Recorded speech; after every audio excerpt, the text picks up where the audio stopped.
ती महाराज सदैव कल्याणाचा उपक्रमे असतात. आश्चर्य वाटतं.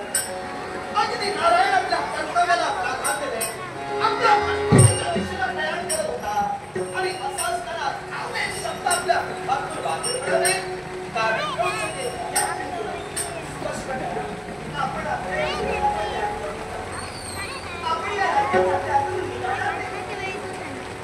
महाराणी आनंद होती. आमचं तेज आपण पाहिला. अवतीभोवती असणारी दिव्य प्रभा पाहून याला आपण आपले भाविका आमच्यासमोर जोडले गेले आणि म्हणून हे तेज पाहताच नेत्र निघून गेले आणि समाज आपण प्रश्न केला, कोण आपण? अगदी नेहमी आमची ओळख करतात. आमच्या जन्माशी नतमस्तक झाला. पण तुम्हाला मी तुमच्या जन्मापासून ओळखतोय. त्याचं रहस्य असणारं कारण महाराणी अनंत मोठीने तुम्ही कुणी सर्वसामान्य नव्हे, तर तुम्ही सुद्धा आम्हाला तेज साधन घटक आहात. आता तुमच्या मुखातून निर्माण झालेला प्रश्न तुमची शंका अगदी ही काशी सोडून जातोय. अगदी नारायणाला आपल्या मनात निर्माण केला. अगदी नारायणाला काशीत जाण्याची इच्छा लागली आणि म्हणूनच त्या काशीचं निरीक्षण करा. अगदी देवतेनं आपले अंश काशीत उपलब्ध केले. काशीचा काशीचा निर्माण झाली. काशीचा निर्माण झाला. ही काशी सोडून आल्यावर देव निघून जातो. इथं स्वामी काही क्षणापूर्वी बोलून गेले. आपल्या काशीतील अग्नी लुप्त होत चालली. अनंत बघून पहा. आपल्या स्वयंपाकगृहात अगदी प्रज्वलित आहे. माझे वेगळं अगदी स्वयंपाकगृहाच्या दिशेने जाऊ. त्यावेळी अगदी स्वयंपाकगृहात अगदी प्रज्वलित होते. पण आपण सहज काशीत केले.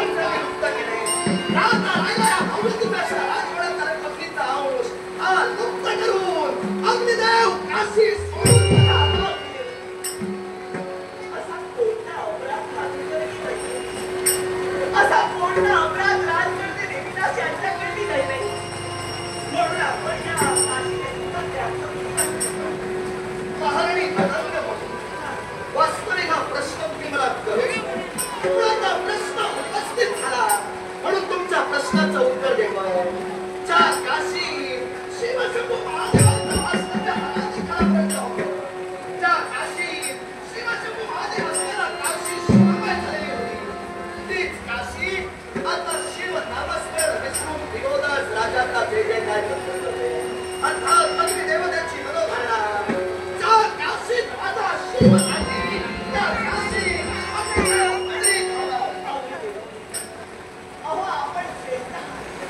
आपल्या बसरी आयुष्यात काही घडू शकत नाही. या काशीत अगदी प्रज्वलित झाला नसेल तर इलाज त्याच्या उपाशी वाढणार.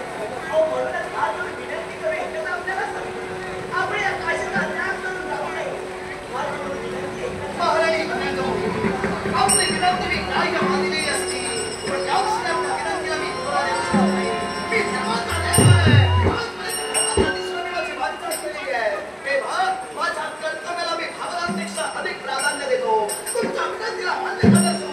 जर आपली नारायण या काशीतच राहिला तर काशीतील शिवशंभू महादेवांचं अस्तित्व तुझा पती कुणासमोर नष्ट करायला भाजपला पाहणार नाही. हे भाग ज्या काशीत शिव नाही त्या काशीत थांबण्याची इच्छा आपली नारायणाला नाही. तेव्हा माझा मार्ग पण होत आहे. काशी प्रश्न घेताना मला सांगा या काशीचे राजकर्ते माझी सौभाग्याची देवता प्रथमपासून होती. महाराणी अनंत काशीचा अधिपत्य तुमच्या पतिदेवतेला कधीपासून मिळालं हे मी आपल्याला सांगावं का? या आधी काशीवर अधिपत्य शिवशंभू महादेवांचं होतं हे वास्तवदर्शी सत्य आहे. आणि काशीचं अधिपत्य सांप्रत तुझा पती उपभोगतोय.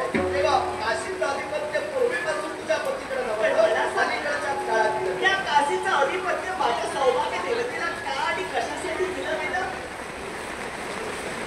महाराणी अनंत वेड्या आपल्या वर्णानं तुमच्या मुखातून निघणारा हा प्रश्नांचा परिमाण मला वेगळ्या दिशेकडे नेण्याआधी मी फक्त माझ्या मनाची समजूत करण्यासाठी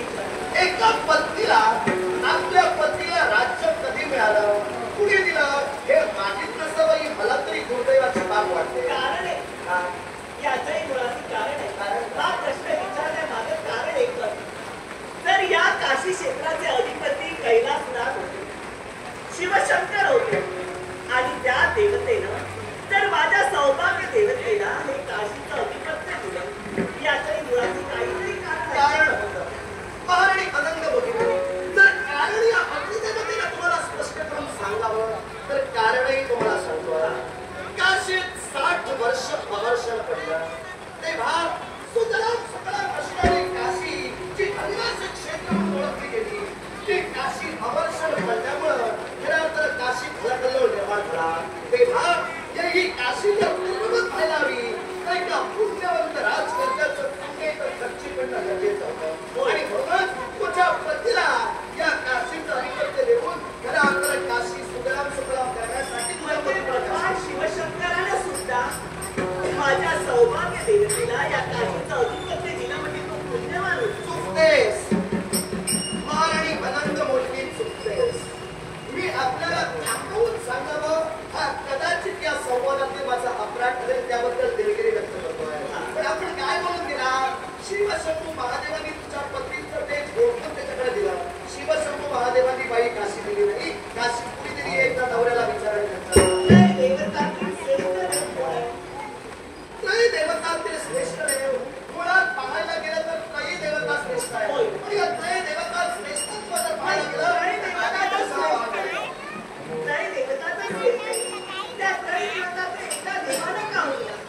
माझ्या सौभाग्य देवतेलाही काशी पाहत म्हणजे नक्कीच माझी सौभाग्य देवता पुण्यशील होती. आणि पुण्यशील असल्या कारणाने ही काशी पुनश्च सुजलाम सुफलामय केली.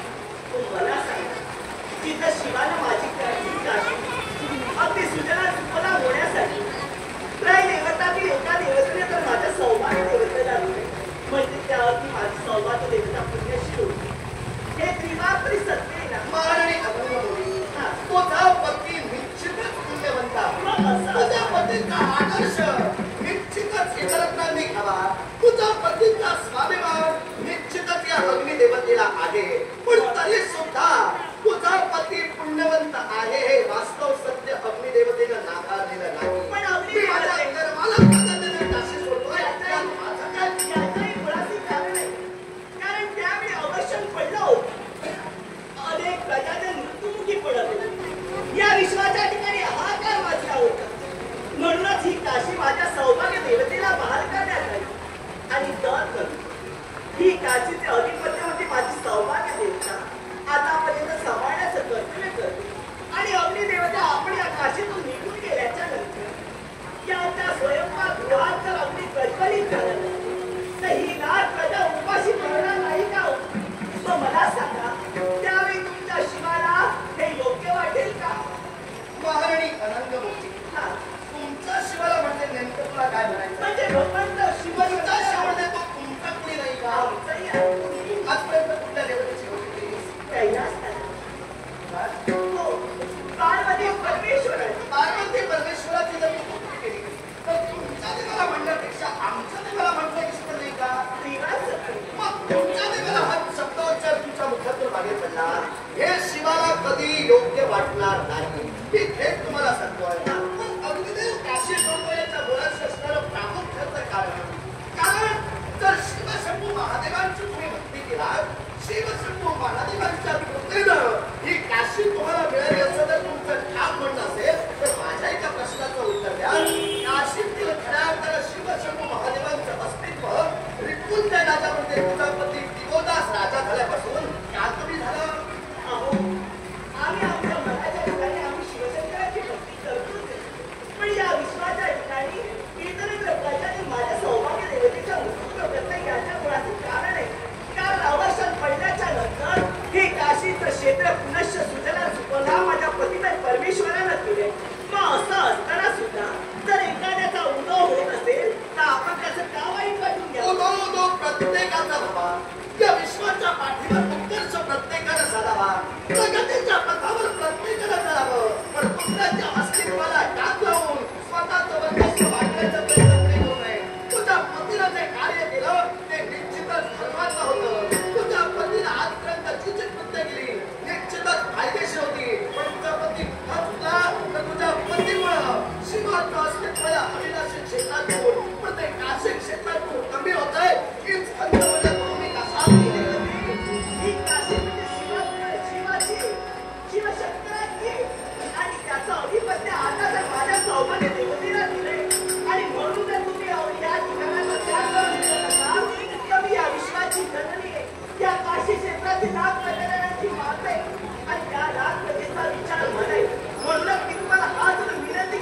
मी सांगते, आपण या काशीचा त्याग करून जाऊ नये.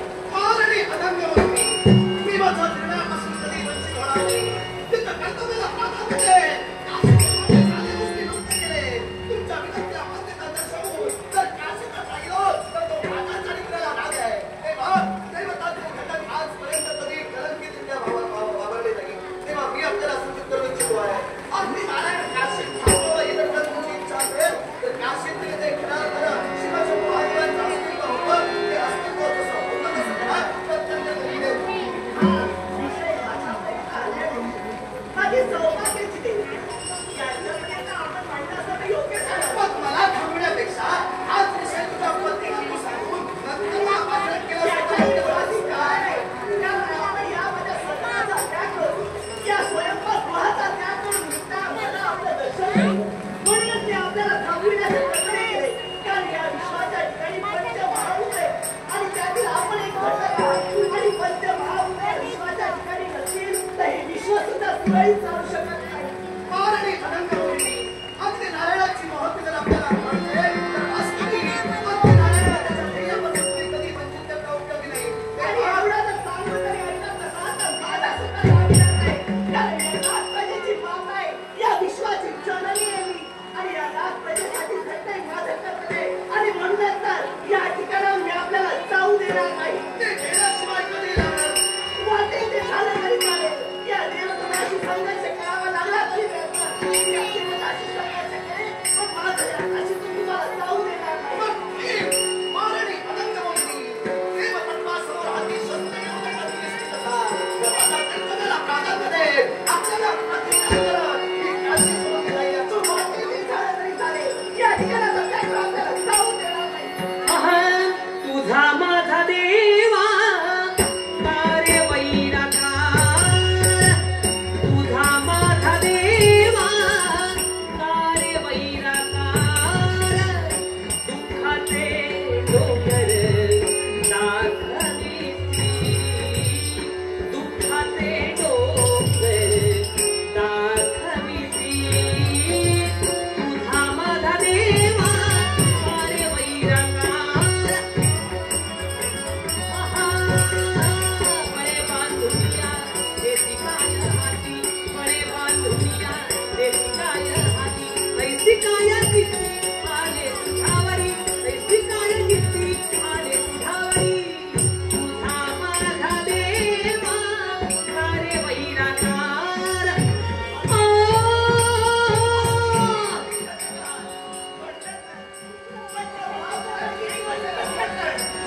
यावेळी